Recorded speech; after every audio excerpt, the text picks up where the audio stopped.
ஆடக மதுரை அரசே போற்றி, கூடல் இலங்கு குருமணி போற்றி, காவாய் கனக திரளே போற்றி, கைலை மலையானே போற்றி போற்றி. மதுரை எம்பதியிலே ஆண்டு முழுவதும் திருவிழா நடக்கின்ற ஒரு உன்னதமான இந்த மதுரை எம்பதியிலே கடோரபாவி என்பவனுக்கு முக்தி அளித்த பெருநாளாக, சகல ஜீவராசிகளுக்கும் படி அளக்கின்ற பெருமானாக மீனாட்சி சுந்தரேஸ்வரர் திருக்கோயிலிலே மார்கழி மாதத்திலே உலகத்தில் இருக்கிற அனைத்து ஜீவராசிக்கும் இறைவன் படி அளக்கின்ற விதத்தை குறிக்கின்ற விதமாக மதுரையிலே அழகாக அற்புதமாக அஷ்டமி சப்பரம் என்கிற தேர் திருவிழா வெகு சிறப்பாக நடைபெறுகிறது.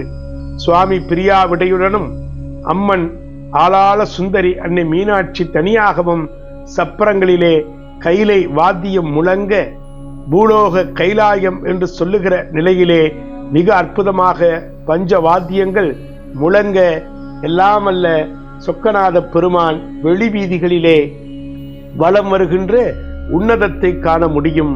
மீனாட்சி அம்மனுடைய சப்பரத்தை பெண்கள் இழுத்து வருவது கூடுதல் சிறப்பு.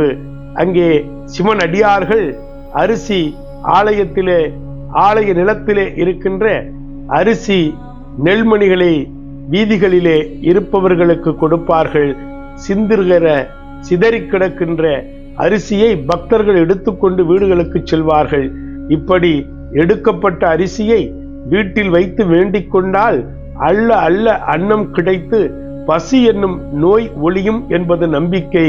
எனவே சகல ஜீவராசிகளுக்கும் எல்லாம் வல்ல இறைவன் படி அளக்கின்ற ஒரு உன்னதம். இந்த அஷ்டமி திருநாளிலே பிரதட்சணம் செய்வோருக்கு இக பர துன்பம் நீங்கி முக்தி கிடைப்பது உறுதி என்று எல்லாம் வல்ல சொக்கநாத பெருமான் எல்லாம் வல்ல இந்த உலகத்திலே வாழுகின்ற பெருமக்களுக்கு சொல்லி இருக்கிறார்.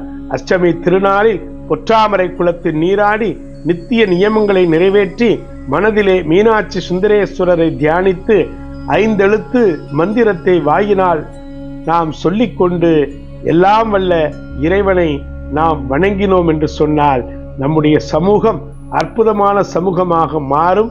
எனவே சிவ பக்தர்களுக்கு போஜனம் செய்வித்து அவர்களது ஆசிகளை பெற்றால் முக்தியும் கைலாய வாசமும் கிட்டுவது உறுதி என்று சிவபெருமான் சொல்லி இருக்கின்றார். தென்னாடுடைய சிவனே போற்றி, எந்நாட்டவருக்கும் இறைவா போற்றி.